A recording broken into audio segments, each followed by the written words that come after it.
ప్రతి ఇంట్లోనూ చదవవలసినటువంటి స్తోత్రం. ఎందుకని నేను ఈ మాట చెప్తున్నానో తెలుసా అండి? మన వంశాన్ని వెన్నంటి వేధించేసే పాపాలు కొన్ని ఉన్నాయి. అలాంటి పాపాలలో ఒక పాపం నాగదోషం. ఇలాంటివి జరగకుండా రక్షణ కలగాలంటే ఒక్కొక్క చోట మీరు చెయ్యక్కర్లేదు. ఆ దోషం వంశంలో ఎక్కడో జరుగుతుంది ఒక పెద్ద పొరపాటు. ఆ పొరపాటుకి అంత పెద్ద తప్పుకి శిక్ష ఏం వేస్తారంటే కుష్ఠరోగం ఇస్తారు. అది వంశానుగతంగా వచ్చేస్తుంది. వచ్చేసి వాళ్ళ వంశంలో కుష్ఠరోగం ఉందండి అని పిల్లనివ్వడానికి కూడా భయపడతారు. ఒక్కొక్కరి ఇంట్లో మూర్ఛ వ్యాధి ఉంటుంది.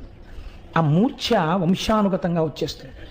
కొంతమందికి చూడండి చెప్తూ ఉంటారు, ఆస్తమా అండి మాకు తాతగారికి ఉంది, తండ్రి గారికి ఉంది, నాకుంది అంటారు. ఇది ఊపిరితిత్తుల సంబంధం. నేను ఎవరిని తక్కువ చేసి మాట్లాడటలేదు. ఒక్కొక్కరికి బిడ్డలు కలగాలి.